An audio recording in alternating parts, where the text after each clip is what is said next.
He's pulled the shirt on, scored the goals. Andy Campbell on the Red. This is the Red. Hello, matey. Once again, we meet. It seems to be every Thursday we do this. I don't know what's going on. No, same time, same place. Yeah, it is. Same channel. Quite scary. He's getting into the media side of it, isn't he? He's going to be there. He's all over it like a rash. The Boro coming off the back of Leeds. Yeah. How are you looking ahead to going into the weekend without a team? I mean, we just don't have enough. Have you got your boots, Andy? You play fullback? I finished as a left back, so I think my chances might be quite high. I've been doing a bit of fitness this week, so phone's on. My phone's on. I've been waiting for mine to ring. I don't know why it hasn't. I've been waiting for the last 7 years, and it still hasn't, so I won't hold my breath. Yeah, same here. So what's the first and foremost, before we deep into the action from last weekend, this weekend coming up as well. What's your week been like? What have you been up to? Getting soaked? Watching? Yeah, just been watching my daughter play football now. I think she had a little five-a-side game against the Ducks. It was that wet, ridiculous, but no. Nice, kids football is that's brilliant. I'm absolutely blessed to watch my daughters play football. Yeah. I was going to ask you where you stand on things like cold temperatures. Should the kids be? I think they need to get used to it. You know what I mean? I do think certain things should be summer leagued, personally. But I think it's good for them as long as they're happy and as long as it's not too cold. It was very wet tonight, but no, I think we're all equality and diversity through and through now. So if boys are okay to play in the rain, then girls are too. All right then. Okay. Well, we used to have to referee in those conditions, exactly. Mate, but there you go. Exactly. So let's. Actually, before we jump in, if you want to be part of the show, you can tonight. A couple of ways you can get in touch, because we're live on the Red across Teesside on DAB radio, smart speakers. What you got to do is you've got to go to Alexa and you've got to say to Alexa, enable skill. And then she'll come back and she'll go, what skill would you like me to enable? That was my very poor impression of Alexa. And then you go, Alexa, enable the Red radio. And then she'll do the business. And after that, you just play the Red radio. Now, every Alexa on Teesside's just gone into overdrive, so sorry about that. So you can listen to us on smart speakers. We are on the Google one, but hardly anybody uses it these days. We're on apps, and we're online as well via the website, thereduk.com. That's thereduk.com. So you can do it via that. You can do it via Facebook Live. We're live on Facebook Live. We're live on YouTube as well. We get about a bit. We do. So, matey, and if you want to WhatsApp the studio, 0330 043 2002. Messages on the platforms, or you can WhatsApp the studio, 0330 043 2002. And as we've done over the last couple of weeks, you want to put a call in, you want to talk to Andy, you want to come on air, you can. Again, use your WhatsApp, but call it rather than say, well, actually, first and foremost, send us a message and say, ow, chore, I'd like to get on with a call, and then we'll sort that out for you and we'll call you back. Right, mate, so let's dive in head first. Leeds United. What did you make of it? Listen, it was always going to be a hard game. We spoke last week about, I think sometimes a heart rule in your head, and understanding the importance of the game. First and foremost, it's a Premier League fixture. Yep. You know what I mean? The size of the occasion, the expectation of the crowds, home and away, the players on show, the subs benches, the managers, you know what I mean? Everything about it is a top fixture. But a frustration for me is we talked at the early part of the season, Dave, didn't we, about losing that first goal. And so many times this season especially now, we get that first goal. Yeah. And when we get that first goal, the most important time in the next 5, 6, 7, 10 minutes is to shut up shop. Yeah. And when you're playing against top sides like Leeds, they have reaction. And I looked at Leeds during the week. They played Swansea. They went 1-0 down after 3 minutes, and then they were 2-1 up after 7. And they did exactly the same to us. And if you don't learn those lessons very quickly, you're going to get stung and you're going to get burnt really, really badly. And I think we're getting punished by individual errors, which happened. The penalty for me wasn't good enough. Overplaying when we don't need to from the goalkeeper. And you know what I mean? I've had this conversation with a lot of people since Saturday that people blaming the goalkeeper. And we do love Paddy McNair, but he didn't seem to jump very high, did he, for those challenges? No, he didn't. Yeah. But I think we've been so blessed with Stefan last season, who was very comfortable in playing out from the back, and now we've got a different goalkeeper and who's got different abilities. He's got different qualities, and now we're asking for him to do a different job. Maybe he's one that he's not as comfortable as other goalkeepers maybe might be, and I think that was very evident at the weekend. And listen, it's a game that we huffed and puffed. We give it a good go. We scored 2 good goals. We should have scored more, but saying that, so should they. And you know, I mean, we give it a go against the top side who will be in and around the top two, if not challenging for definitely the playoffs. So we know we can mix it. It's a frustration that I look at the Bristol City game 3-2. We were there. We had the point. Brought in that the one bag. back to 2-2. Yeah, flying. Yeah. You know what I mean? Leeds, we were 1-0 up. 2-1 down, 3-1 down, get back to 3-2, miss some good chances, hit the post. Yeah. You know what I mean? We had some real opportunities to make sure we get another point, and points on the board aren't good enough throughout the season. You know what I mean? But at this time of the year, in those pivotal games when you are losing, they're massive. You know what I mean? Because if those 2 points would put us 1 point outside the playoffs. And I know we were speaking downstairs with Rob, and can we afford to lose many more games this season? That's my concern. My concern is how many more can we lose, and I'd love to throw that out to every Boro fan out there. How many games can we afford to lose before we start accepting that playoffs is going to be out of our reach? You know what I mean? And I'm saying that when we're 3 points outside the playoffs. I'm not being negative. I just don't want us to think that to go into games thinking we have to win this now. It's, you know what I mean? It's a must win. You know what I mean? We're at Christmas time, and we've lost a hell of a lot amount of football matches. We've lost 8 out of 19. Now, there are teams above us who've lost more, but they don't draw. No. They either win or lose. Yeah. And that 3 points for a win is crucial in that way. So we've lost 8 out of 19 so far. So we're getting towards the halfway point. Christmas, New Year's just round the corner. So that's a question for the fans then. How many more can we afford to lose without ruling ourselves out of the playoffs? The number is 0330 043 2002. That's 0330 043 2002 if you want to WhatsApp the studio, or you can send us messages via Facebook Live. We're also on YouTube tonight. So, I mean, what is it in your mind? I mean, how many more can we afford to lose? Because the bizarre thing is, we're 3 points away from the playoffs. Yeah, I know. Yet, where do we sit at the moment? In 12th spot. But it's so tight. It is. I think Bristol City in 14th. Yeah. They're only 2 points behind us. And that's madness. I think for me, 5 max. But it also depends who you lose those games against. I think that's crucial as well. Because and I think losing to Leeds wasn't as bad as it could have been. No, totally. We'd lost to West Brom, a Hull, or somebody who's right around us. When you lose to Bristol City, that's the issue. When Bristol, the team's in and around you, we play Hull City in a couple of weeks. Yep. If we lose to them, the gap increases. We don't make the gap smaller on other teams, and we need to make sure, and I know that's not possible, but we need to make sure that we pick the points up in the right games. And we talk about 6 pointers, and 6 pointers are normally and notoriously games where you want to stay up and not get relegated. But 6 points if you want to get the playoffs. 6 pointers are the games that you're against the sides in and around you. You know what I mean? We've beaten Leicester and then we go and lose to Bristol City. I know. You know, that's the frustration, I think. And I think every Boro fan's the same. We had such a bad start, and if we'd have picked up a couple of points, the odd win here and there, we'd be in such a positive position right now, and we could afford to lose 3, 4, 5, 7 games for the rest of the season and be really comfortable. And it's the goal difference as well when you've got those battles with people around you, because win the game 2-0, it's given it a 4-goal swing in the goal difference between you and that team who's sitting near you as well. So we got Ipswich coming up. We'll go on to that. We'll move on to that one shortly. But, you know, as well as Ipswich, we've got the likes of West Brom to play. They're in and around us. We've got the likes of, well, we've already mentioned Hull City. They're around us. So, you know, we're in that run of games now where you really can't afford to drop points. I mean, okay, Leeds, we could. Yeah. We aren't looking at the top 2 places this year. Yeah. You know, anybody who comes on here and tells us we can get automatic promotion, I'll be signing. I was going to say I'll be signing up for St Luke's, but whatever it's called these days, because top 2 are out of it. Yeah, we could go on an amazing run, an Arsenal-esque run from Arsene Wenger's era, but we're not going to do that. So the question's out there. How many games do you think we can afford to lose?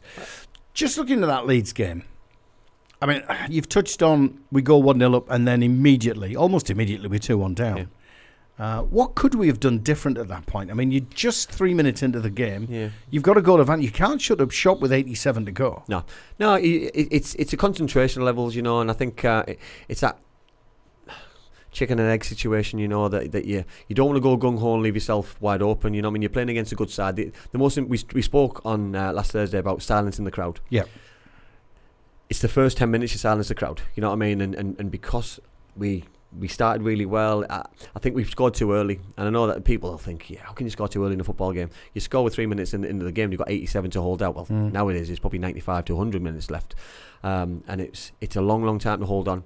And when you've got 10 players later on in the game, and when you're 3-1 down and you're chasing the game, and there's so many there's so many negatives in terms of when you're letting goals in, and we can't afford to be. We're too good to chase games, even against top sides. We're too good. Like first, the last 5 games, Dave, 3 goals against Plymouth, 3 goals against Bristol City, 3 goals against Leeds.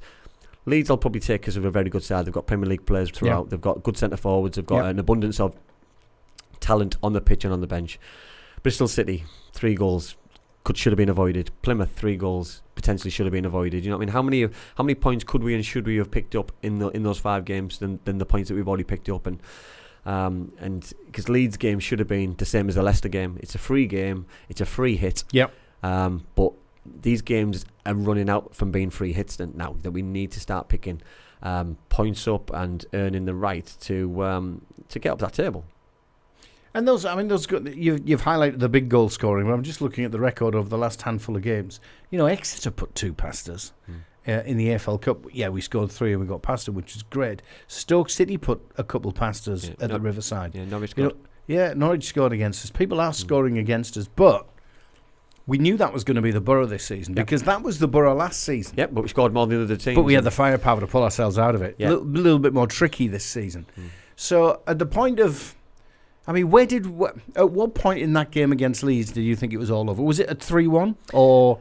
I think even when we got that second goal before half time, I think it was probably a good thing for Leeds because I think they got regrouped at half time and they changed their tactics a little bit. They weren't as expansive. I think especially when Dyke got sent off, it gave them an opportunity to keep the ball, to kill the game a little bit, to kill the tempo. They're at home, they're in control, and yes. We still had a couple of chances to get back in the game and probably should have got back in the game, but they also missed chances. And I think probably the result in the end was probably the correct result. I think they probably deserved to beat us. But you know, what I mean, we give it a good go. We give it a right go. We turned up and give them a scare. But for me, we need to make sure that we turn up against Ipswich, trying to get a result because they'll be a good side. You've got Hull, then you've got Swansea, and then you've got. I don't know if it's a free one in the Cup now because you want to go as far as possible, but we've got Aston Villa coming up after Christmas as well, which is a fantastic opportunity for the club. I know it's just been announced from BBC as the live game at 5, so that's fantastic for the area. Game, fantastic for the area. Fantastic bit of publicity for the football club as well. So there's good things happening. We just need to make sure that we're in and around there. I think that's my concern if we're not after Christmas. Just to finish the Leeds one off, how far adrift were we from Leeds? I mean, because it did finish 3-2. Yeah. We did hit the post in the last 10 minutes. Had that gone in 3-3, you don't know what Leeds or how Leeds would have reacted. Did you see a world of difference between the two clubs? Clubs, no. Scoreline, no. I think probably player for player, yes, in terms of some of the changes that they made. Substitute-wise, I did. Squad-wise, yes. Some of the players that they've got in their squad who weren't injured but weren't involved. You know what I mean? Some of the young players that they've got... Gray especially I thought was outstanding. You know, and the Gray name in the Leeds history is just outstanding. You know what I mean? So I know he's part of that family. And if that as a heritage to continue in, then fantastic for them. But they've just got a good mix. You know what I mean? They've brought in some really good players in really good areas. When you've got players like Patrick Bamford on the bench, when you've got players like is it Gonto on the bench he lit up the Premier League last year, you know, and he's an international footballer. When you've got those options off the bench, you're not doing too badly, you know what I mean? And I think that's what we miss really. We miss the options who can really change a game. We miss the strength in depth, you know, that we're bringing on players who are so far off match fitness. As in Matt Clark, I think he was a little bit far off the pace and obviously impacted on the penalty, and not having the options. And now with the injuries and the suspensions and not having a defence by the looks of it, you know what I mean, coming up against a very good side, it's a little bit concerning. I've got to ask the question about Patrick Bamford's haircut, mate. What do you think about Bamford's haircut? Terrible. However, and this isn't a jealousy thing, by the way. He'll never go missing, will he? Defenders will always spot him. I'm not having hair envy with that, but he has got a decent head of hair on him. Shocking. Just not the right style and colour. Not the right colour. If you'd like to put a call through to Andy and have a chat with him, give him your views. Answer the question: how many games can we actually afford now to lose and still make the playoffs? All you got to do is WhatsApp us. Send us a WhatsApp message: 0330 043 2002. That's 0330 043 2002. Send us the message, and just say, "I want to have a chat," or give us your comments. And if you want to have a chat, we'll give you a call back. Some comments coming in on social media, thick and fast. Very good evening, everyone watching. That's from Ian. Stu Golly, evening, everyone. We always seem to end up on the wrong side of a game like that. You've played for a couple of clubs, mate. Yeah. You know, as a Boro fan, I agree with Stu. You sit there and you think, only the Boro. Yeah. Is it a regular thing for all other clubs as well to finish on the losing end of a 3-2er, or is it a Boro thing? I think you remember them because you're really close, you know what I mean? And I think it always hurts because it's teams like Leeds, and it always seems to be the bogey teams and always the teams that you want to beat. We get a little bit closer than normal, but we're still a little bit too far away in terms of results and league placings. But no, it happens all the time. I do think it evens itself out, you know. But if it is a Middlesbrough thing, and if it is a mentality thing, we need to make sure that if we get level at 2-2 or we get back in the game, we just kill the game. We see the game out, and that's an experience thing. That's a player thing, by the way. That's not a tactical on the sideline by a manager, because players are playing the game. If they get back into the game, they see the game out. You know what I mean? You grab people in and you make sure that you cover areas and you do a job which you don't like to do, but you do it for the team. You know what I mean? You might not play the game that you want to play, but I tell you what, it's so effective and it gets the results. But first and foremost, you need to get back in the game, and it's fine margins. Hitting the post, that going in the net, fine margins again. But listen, Latte, he scores 2 goals. You know what I mean? Comes in and he's done really well since he started. You know what I mean? Like, let's look at the positives as well. This is 2, but scores 2. Yeah, since he's come in and he started, he's really showing his worth and showing his form. And Josh must be sat on the bench thinking, A, what did I do wrong to be pulled out? B, when am I going to get another chance to get back in? Because, you know what I mean, whilst goals are like buses sometimes, when you get one, a million come along, and hopefully it continues, because he's obviously a very talented footballer. And I think that goal against Cardiff City when he came on and he burst through, showed his pace, showed his composure. Since then, he's not really looked back. Yeah. So from a fan perspective, it's just you remember them because it was a goal. It was a goal fest. Yeah, because they hurt, and you lost out by a single goal. Listen, every Boro fan remembers the big results. You know what I mean? The Man City when we beat them at the Riverside 7-1. You know what I mean? You remember those because you blow them away. You don't really remember a game where you win 3-2 at home or even away. You know what I mean? Because you remember the big games that you win by big results. But when you lose the close ones, you just seem to remember a little bit more because they hurt more. Because if you get beat by the better side and you get beat 3-4, 5-0. You've been beaten by a good side and you've not turned up. But when you get beat 3-2, it's could we have done more? You know what I mean? What fine margins? Was it a mistake, penalty? Was it a hit the post, fine margins? You know, we just need to sometimes make sure that we turn chances into goals and we try and not ship in as many, like 9 and 5 is a big return really against us, and we need to make sure that doesn't continue. Plenty of comments winging the way in. We've got some coming in from YouTube. Got them. We'll be jumping onto that one shortly. Let's rattle through a couple on Facebook Live. And all you got to do is, you're watching us on Facebook Live, comment on Facebook Live. Ian, he's the Darlow fan, resident Darlow fan who joins us every week. He just wants to thank Middlesbrough for letting Darlington use their facilities last weekend with Darlow's game being cancelled. Very much appreciated by the fans. Fantastic. I'm glad they appreciate it. Yeah. Maddie's with us. Should be very proud with the injuries we have to go up against Leeds and Leicester. Proud of the lads. We'll come out good. And it's just skipped on. And I've lost it. Proud of the lads. We will come good if we can get the boys back. We can only go with what we have, with 10 major injuries.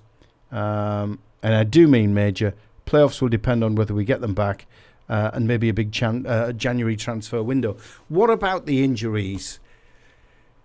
Going into this game against Ipswich, there are 10 decent first teamers out. Injuries and suspension, it's got to be said. How much of an impact can that have on the team? Oh, massive! It's a massive impact, and it has plays mind games with players, because obviously players won't have played for a while. I'm going to Matt Clark again, that he potentially was going to have to start at the weekend. You know what I mean? He's going to have to probably get through 90 minutes and grit his teeth, and he wants to play, so he's going to have to play. You know what I mean? We haven't got the... Would you normally bring somebody like that who's had that length of time out of the game? You'd bring him in gradually, wouldn't you? I think ideally, yes. Yeah. You know what I mean? And I think probably some behind closed doors games, some fitness work, bringing him on now again to see games out. You know what I mean? But sometimes needs must, and I think this is that time of the needs must. And I agree with Matty that, you know, you can only go with what you've got. Ipswich are going to come to us at the weekend, and they're probably going to fancy their chances, but that'll be Middlesbrough all over. To be depleted, 10 players in the treatment room, but turn up a proper performance against a proper side who are going to play the right way with a very good coach, very good manager, who are doing really well, scoring goals, but they're also letting goals in. So I do fancy a bit of a goal fest. So let's see how it handles itself out and which way it's going to go. Not another goal fest. I've got no nails left. Stu Gawley says 5 more games. He's answering your question. How many more? Many more games can we afford to lose, in reason, before we eliminate ourselves from the end of season playoffs? So Stu reckons 5 games. Lee Fisher, evening lads. Evening Lee. Hey, Lee. Matty's thrown them at me. I mean, thick and proud here. Barlasser needs to put it in the channel. We concede from our own box under no pressure. Yes, we play that way, but sometimes, I do mean sometimes, a ball into the channel to turn the opposition and get us up the pitch is a must. But then you go to the second goal. Obviously, we're looking at Leeds here. Then you go to the second goal. We were calm at the back 5 or 6 times. We get up the pitch. It's disappeared again as the messages come in. This is awful. Where are we? 5 or 6 times. We get at the pitch for a corner and score. It's catch-22 for me, but the lads need to be cleverer at the back sometimes. So I think what he's saying is it's all right to play the ball out of the back as we do, as Carrick is insisting the players do, and he's said he'll take the rap for it if there are errors and we concede goals from it. But I think what Matty's trying to say there are times when he should just bang it into the channels. It's a difficult one, Matty, isn't it? Because I think Michael's got his philosophy and his way of playing, and we all know at whatever level of football that we've coached or managed or played, that when you've got a philosophy, you want to try and stick to it and be quite strict and stringent with it. Yeah. Michael seems very, I wouldn't say stubborn, he's just very strict in terms of the way that he wants the boys to play. And I think he plays Barlasser in that role in the midfield to get us passing the ball out. And I agree, listen, it's the kind of ball that I would have loved as a player. Yeah. I loved running the channels. I love that. I used to make that run notoriously week in, week out, minute after minute if I could, because that was the kind of player that I was. And I just think we don't play that way. You know what I mean? I do think it's an escape ball. It's a fantastic ball in my opinion, but we just don't seem to play that way. And for whatever reason, we had one way of playing. And he's been quite strict with the defeats at the start of the season, and he's been quite strict now that we're picking results up. Or at the minute, bit hit and miss, but he's quite strict with the way that he wants to play in his philosophy. Well, we're currently talking results and we're talking injuries and missing players. Zach sent us a WhatsApp. Thanks, Zach. It says, "Do you believe all the injury and suspensions could actually affect our chance of getting into the playoffs? We're not just talking about the next game or the next couple of games." Zach's concerned that the amount of injuries and suspensions we've got, will it have a long-term impact? Could it cost us our place in the playoffs? Well, I think that's my girlfriend's son. So evening, Zach. I personally think it will. I think unless we bring in new players in the window, I think it'll have a huge impact. I think the injuries are long term. I look at the likes of O'Brien, especially. You know what I mean? I thought he was really starting to turn the screws. He was probably a missing link that we needed in those kind of areas. He could play midfield, he could play fullback. He could really help us out, because at the time we weren't defending particularly well. And it's no coincidence now that we've got more injuries and we're letting more goals in. You know what I mean? Because the strength and depth in those areas isn't strong. And the players who are coming back in, Coulson's found his way back in the squad. He hasn't played for a long time. And I'm not saying these players aren't good enough, but are they ready for the levels that we're talking about? Are the levels too high for them? Leeds United, Ipswich, Hull City, Swansea, Aston Villa. You know that these are the games that every footballer wants to play in, but are the levels too high for them? And the goals that we're letting in, the injuries and suspensions that we're picking up, can they be avoided? I think the serious injuries, obviously they can't be. If the cold weather's coming, you notoriously pick up more injuries in those kind of weather. You know what I mean? There's more training happening because you're trying to get players ready. You know what I mean? We'll have more games, so there'll be less training but more games. The suspensions for me are the silly ones. You know what I mean? That can 100% be avoided. You know what I mean? 2 yellow cards are silly. Straight reds. You know what I mean? We need to make sure that we avoid as much as we possibly can, because it's going to have a huge impact. Yeah. We're talking about that magic number of games that we can't afford to lose. And Zach's question is brilliant. But we can't afford, for me, it's 5 games. I'm going for 5. I'm hoping that there's a change in the league in terms of something happens and everyone beats everybody, and the number can increase. But for me at the minute, if we keep having the injuries that we've got and we don't invest in the window, if that's a loan market or a full transfer, I think it'll have a huge impact in us getting in the playoffs. Just to think you've got to go through more than half the season and you can't afford to lose more than 5 games. It's a bit of a frightening thought, isn't it? But there you go. Couple of more comments. Lee Fisher reckons Paddy Bamford should sue his hairdresser. Nice one. I'm thinking about doing the same, Lee, to be fair. So. And I think I've missed something here because Ian said City's score was 8-1, Andy. Oh, was it 8? Yeah. Oh, sorry. What was that? I missed that one. We talked about the games that you remember, don't you? And I said... oh, yes. It was obviously before Man City became a big club. Was it 8-1? I was there. Even better. 8-1. I was there. Yeah, I missed that because I was just looking at some I must have missed messages. the 8th goal. Yeah, all right then. Okay. I remember doing... Who did we do? Was it Sheffield Wednesday? We did 8-0 as well. And there was a funny story because Sheffield United... this is going back a bit. This is... sadly, I was at that game as a young kid, I've got to say. But Sheffield United used to always put Wednesday's score by the side of the pitch with the old boards that they used to have. Yeah. Didn't have electronic scoreboards then. And teletext and when it got to 8-0, they didn't have an 8. Oh. They just didn't go that high. So they put 2 4s, one on top of the other. So that's how United. That's how Wednesday was. Dave, you remember games, don't you? Like certain games. I remember the game we played Arsenal at the Riverside, and we got. I think we got walloped that day. I think that was about 6-7 or 8-1. Yeah. When they had a real good side, Invincibles and Elka, Overmars, Bergkamp, etc. When I was at Cardiff, we beat Oldham 7-1 away. You know, and these are the games that fans always remember, players remember, because you blow them away. So, 8-1. Wow. Not bad scoreline. It is Andy Campbell on the Reds and on Facebook Live and on YouTube. You can get your comments through. If you want to WhatsApp the studio, you can. 0330 043 2002. If you actually come on the show and talk, you can. WhatsApp that number, 0330 043 2002, and just tell us you want to come on and we'll give you a call back and put you through to Andy.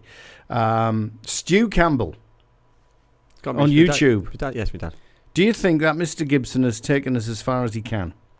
When he took over the club being a millionaire, was good enough to build a team around us, but now you've got to be a billionaire to run a club. Is it time to sell?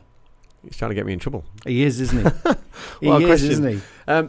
You can look at this question in 2 different ways. Has he taken the club as far as he can in terms of his own personal ambition? No, he loves the area, he loves the club. You know what I mean? For me, he's the best chairman that football's seen in terms of British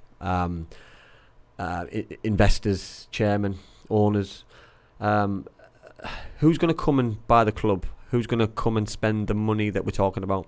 The Saudis, you know what I mean? They've got Newcastle down the road. Unless Middlesbrough Football Club get back in the Premier League, it's not appetising enough for somebody, I don't believe. You know what I mean? Because why would they come here? Why wouldn't they go for Leeds United? Why wouldn't they go for a bigger club in the Championship? You know, we're a big club. But it hurts to say, but you can see why PIF came in and bought Newcastle. 100%. Yeah. 100%, because it was appetising, you know, and that Premier League, that holy grail, to get in the holy grail and to get in the Premier League. Look at Everton, have struggled for years, but now they've got the owner, now they've got the right owners in place. The football club can potentially kick on and start having a little bit of success. But every team who's doing well in the Premier League is backed by a serious investor. And even some of the ones who aren't doing very well are still backed by serious investors, so they come down, they're potentially going to go back up, which causes a problem for someone like Middlesbrough. You know that Steve's done a fantastic job. He's invested a lot of money, a lot of time, a lot of effort, a lot of heartache, a lot of tears along the way. And for me, I think, and long may it continue. It wouldn't be Middlesbrough Football Club if I'm seeing a different owner. For me, I think for me, I'm a Stevie Gibson fan, and I want him to stay.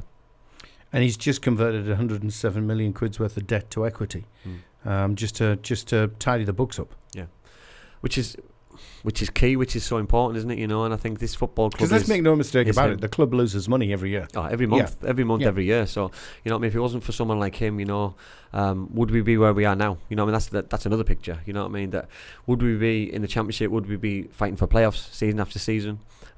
Because we could have got a little bit of luck last year. We could have had Premier League football, and the club would have looked a lot more rosy than it is right now. It would have had the parachute payments if we'd got relegated. It would have had Premier League money regular coming in. It's just we need to try and get that little bit of fortune, a little bit of luck, tweak things in the right areas. Because listen, we're not a club now who goes and spends 10, 12 million pound on a footballer. You know what I mean? Steve's done that. Yeah. Many a times. Some he's done really well in terms of backing. Some have failed miserably. But that's football. Couple of comments coming in on Facebook Live, mate, before we move on to the weekend's game. Sam Morsey to get booked. Chaplin to score, but Boro to win 2-1. I take all. That's Lee Fisher's. I take all, Emily. Stick a tenner on it, Lee. To be fair, no, take sorry, over. I can't possibly encourage you to be betting. Sam Morsey, I think he's nailed on to get booked. I think he loves the tackle. I think him coming back. Loves to tackle. He'll have his sleeves rolled up from he minute one. He will be well up for it. Yeah. But sometimes you can be too up for games. So I'm sure he'll have his professional head on, but he won't want to lose a game of football coming back here. Yeah. Ian's celebrating. The Dowler fan, wowzers. Dowler signed a midfielder today. Well done.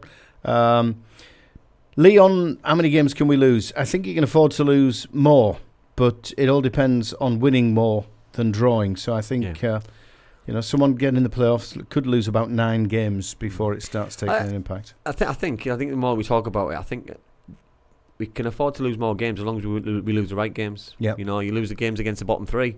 I don't think it has an impact. You lose the games against the top 2. Doesn't really have an impact. You lose a game against a side who's in 6th place, 2-3 points ahead of you. Becomes 6 points. It's a big impact. We can't. It's the impact games we need to make sure that we win. We beat the teams in and around us. Hull City is a massive game. Yeah. You know what I mean? You can only look at your next game. You can only beat who's in front of you. But for me, if we can get something against Ipswich, then you go into the whole game. You go into a Swansea game away from home, which will be a tough one anyway because they're down the bottom. They play good football. They have a philosophy and way of playing. You know what I mean? So and new manager. Yeah, it seems to happen to us. This bit of a honeymoon, but yeah, absolutely. I mean, just looking at the games now, we've got Ipswich coming up at the weekend, then Hull City midweek, then Swansea away, then the game at Port Vale, which cracking game when you think about what's at stake. Well, it's a. I'm not going to use the word free one. It's a game that we want to get to the semi-final. I looked at the draw the other day with a couple of lads, and we're going to get a Premier League side in the semi-final. Yeah, of course. You know what I mean? So we've been away from home in every round. So we would have had for me the easiest draw all the way through, but also the hardest. Because it's in your travels. Everyone's been away, so it can be good and bad. You know what I mean? Huddersfield, Bolton, Bradford, Port Vale, Exeter. And then it could be West Ham, Liverpool, Chelsea, Newcastle. Newcastle would be a good one. That would be a good one. Especially with the we'll keep that for the final. With the FA Cup draw they've had. Yeah. So, be nice. Yeah, absolutely. Then we have West Brom just to cap it off, and then we can enjoy our turkey at Christmas. Yeah. And get into what everybody then tells us is that that massively important run between Christmas and New Year. I think it's come early. We mentioned that last week. Yeah. We won't dig into that one again. No. Some good news coming out, by the way, just for the Red listener. This weekend we start our Matchday Live coverage. So 12 o'clock from the Six Meadows, near the Riverside. We'll be live broadcasting from there, the full build up to the game. And then we've got Mad Aussie Rye, who should be fast asleep by now, so I can call him what I actually probably be awake now, so I can still call him what I want. He'll be doing his watch along. So Matchday live from the Six Medals. If you happen to go in there, come and find us, have a chat live on the radio. If you don't happen to go in there and you fancy it, well, come on in. Let's have some fun. Let's talk about what we expect the game to do. So that's Matchday Live on the Red, live. This weekend, ahead of the Boro game, 12 o'clock. We'll be starting in the Six Medals. Let's go there then. We've touched on Ipswich a couple of times. How difficult, how tricky. I mean, we've just played Leeds. Yep. How tricky is Ipswich going to be? Extremely, because I think I'm probably not just speaking for myself here. I'm speaking for everybody else. That I'm really surprised how well they're doing. I did expect them to fall off. They've hung in on Leicester City all the way. I'm amazed that they play some really, really attractive stuff. I really like the manager. You know what I mean? He seemed to have earned his stripes. He did really well. He got him promoted. He hasn't, in my opinion, they're not full of big names. They're not full of top Championship Premier League footballers, but you know what? Every player seems to know the role. Every single player knows their responsibility. They've got a real interesting way of playing, and it'll be a little bit like a chess match, I think, at the weekend. Will we change the way that we play like we did against Leicester, or will we continue and play our own game and hopefully that we get some chances created and we get some goals? But I just can't see them not scoring. I can't see us not scoring because they let goals in as well. I think they remind me a little bit of us last year, that they let 1 or 2 in, they'll go and score 3 and 4. Yeah. That's just the way they play. They've got so much confidence that they don't seem flustered. When they go 1-0 behind, they'll go and score 2. When they're 2-0 up and they let a goal in, they'll go and get another one. You know what I mean? They just seem to score goals and seem to create chances. And Portman Road's one of those grounds that it's never a nice hunting ground. It's miles away. It's a camel ride to get to it. It's a horrible place to play, and nobody seems to get any joy there. And Middlesbrough, I hated it as a player. Every club I went to, it was not a very nice player. Thankfully, that one's Thankfully, that one's a long way off. Yeah. This one, obviously, at the Riverside, we've got home advantage. But again, we've got 10 players missing, and I think that's going to be crucial to that. So they've got a few missing themselves. They've got a couple. They've got a couple of suspensions kicking into key players, but they're not missing the size of. The numbers wise, I think that's where the squad comes in abundance. Really, it's important that we had the big squad we had at the start of the season, but now I think we're stretched a little bit. You know, you looked at a couple of the young players who've been getting an opportunity on the bench. Would they have got an opportunity if we didn't have the amount of casualties that we've got? Potentially no, but it gives them an opportunity to showcase their talents. Hopefully we can pick a gem or two out of the matchday squads now, and people can fight for places. But Matty said it earlier, when those players start coming back, if that's in 2 weeks, that's Christmas, that's January, it'd be like a new signing. But we need them back ready. You know, there's no point in coming back and knocking them back 6 weeks. We need them back ready, and the transfer window will be interesting if we do invest. If we do, brilliant. If we don't, then the manager sees enough in the squad and the players coming back that we've got enough to get us where we need to be. How worrying can it be from a player's perspective when you realise you are at squad bare bones? It depends. I mean, how you look at it. Some players will love it because it gives them a opportunity. chance. You know what I mean? If you're not a regular starter and you've now started the last couple of games, or you're going to start on Saturday against a side who's second in the league, you're delighted because this is the opportunity that you've been waiting for. If you're a regular starter and you're seeing players who are coming in who aren't at the quality of others in their opinion, or who aren't fit enough in their opinion of where they need to be and the levels that they're at, then it's quite concerning because you're wanting to excel, you're wanting to get to the Premier League, you're wanting to get that holy grail and get promoted, but you're only going to do that with the best players, you know. And can we afford to go back to defeats? You know, I don't think we can. I don't think we can afford the confidence, you know what I mean, going into a couple of tricky games over the rest of this month. For me, I think it's a game that we need to get a positive result from. Will we get it? I believe so, but it's going to be tough. We need everybody on the concentration. We need everybody on the optimal performance and playing from minute 1 to minute 95, the same levels as Leicester. But with the crowd behind the Boro, despite the huge number of players that are not available, you still think we can get a positive result against Ipswich? And I think you just said there, I think fans are going to play a key role at the weekend. You know what I mean? And I think notoriously Middlesbrough fans back the players anyway, but certainly back them when the chips are down. And at the minute chips are down with the amount of players that we're losing. So whoever is fit, whoever is walking wounded, whoever turns up in that 11 at the weekend or comes off the bench at the weekend, we back them. We back them all the way through, and hopefully they'll do us proud because they always do. But hopefully they'll get the result and the performance that we all expect.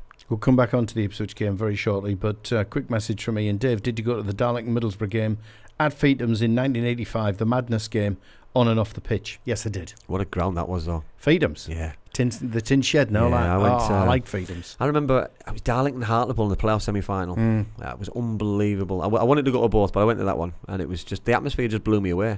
And that was me coming. I was a Middlesbrough. Was that the one when Hodgie was in charge of Darlington? Yeah, so I was a Middlesbrough player at the time, and you know what I mean. People were wondering what I was talking about in terms of atmosphere. I played at the Riverside, but then I'm going there in a relatively small ground, but the atmosphere was just amazing. You know, there's so much hatred, so much passion, but it was just so much fun as well. It was proper football, real football. Yeah, in those football surroundings. Because I remember when Odgie took Darlington to Victoria Ground, as it was called then, and he ended up squaring up with some fan behind who threw something at him, and I mean, it just shows you the sort of the rivalry and the passion that we think it's there between Boro. Newcastle, Boro, Sunderland, Newcastle. It's there, but it's there between Darlow and Hartlepool. Absolutely, do you remember the ground? Anyone who's been there, who's any watched a game there, walking back over the cricket pitch to go back to walk back. You know what I mean? There was only one way in, only one way out, because you couldn't get through the park at the back. So you know what I mean? If you're a home fan and away fan, you were in there. Yeah, you were in the mix. You were indeed. Stu Golly says, I think we're going to do okay against the Tractor Boys. Up the something Borough. Got to be careful with that one, because we are on the radio, on the Red, across Teesside on DAB radio, and we do want to keep our licence. Got to ask you about up front, because Latte Lath's now been given a couple of games. He's been given a run. Yeah. Scored a couple against Leeds, absolutely. Missed a few that everybody else would have said he should have scored. What's going on there? I mean, is it just... Did Michael think, I've given Josh a bit of a run, it's time now, he's not getting the goals, it's time to give Latte La a go? I mean, how do you read the situation there? I think he gave him an opportunity. I think it was more of a rest than a tactic. I think Okay. he was. That this is my opinion, by the way. I just think it was the right time to bring him out the firing line a little bit and give him a little bit of a rest. And I wouldn't say it's backfired, because I think it was a good decision, because the other centre forwards come in, Latter's come in, and he's done a really good job for the team. He scored goals. He looks a threat, which I think is really important. People always go on about the chances that centre forwards miss, and it's so frustrating as a centre forward, because when you're scoring goals, you're always going to miss one or two. You seem to miss the chances, which are the most important. You know that you score two, but the most important one was the one he missed. You know what I mean? That's just the life to being a centre forward, and the joys of being one. And but he'll learn. He potentially he'll get that opportunity again, and he'll put it away. But I think he's a threat. What he gives us a different attribute and a different way of playing. Matty was talking about putting the ball over the top. Lath can give you that, because he's got pace and power. He can run over the channels. He can run over the top. He's probably not as good holding the ball up in terms of what Josh gives you. In terms of fighting a defender, he's still got those attributes, but probably not as good as Josh. But it gives us a different way of playing. And when you're playing against different sides, it gives us that different option. If we want to go a little bit more physical, Josh will play. If we want to be a little bit, if there's slow defenders, we want to go a little bit more direct, I'd put a Lath in. You know what I mean? I'd love to play them both. I'd love to see them both. But Michael's strict with the way that he wants to play, with his formation, his philosophy, and that's just life. We get on with it. We move on, and we back whoever he picks, because none of them have let us down in terms of who's selected. So I think it's good competition for places. It keeps them both on their toes, and I think they're both very good in different ways of playing. And I think we've shown that we can suit the qualities of both with the way that we're doing it. Yeah. Rob's sent a message. I don't know whether he's tongue-in-cheek here, but he says, great show, lads. Can you give a shout-out to a huge tractor boy, Luke? I think I know the story behind that. I might tell you when the microphones are switched off, mate. I think we're done and dusted. Let's get on to predictions. It's always that awkward one. Where do you think it's going to finish up Saturday? I think we'll get a reaction. I know we've got a lot of injuries. I think people are probably expecting us to be a little bit doom and gloom, but people will be getting opportunities. I expected that against Preston, mate. Yeah, I know. Yeah. We were depleted then, and the performance levels were high. You know what I mean? Ipswich are coming all the way here. It's a long trip for them. They may not have as strong following because of the travel and potential weather. For me, we need a strict, strong opening to the game. You know what I mean? We can't afford to give chances and give goals away. If we're stubborn like we were against Leicester, we'll win the game. Yeah. But I do believe that both teams will score. So I'd love to say we're going to win, but I do think it'll be a score draw. I'm going to go 2-2. 2-2. Yeah. Still plenty of goals. You said that earlier. Yeah, I'm a bit like, I think we've got it within us to beat Ipswich.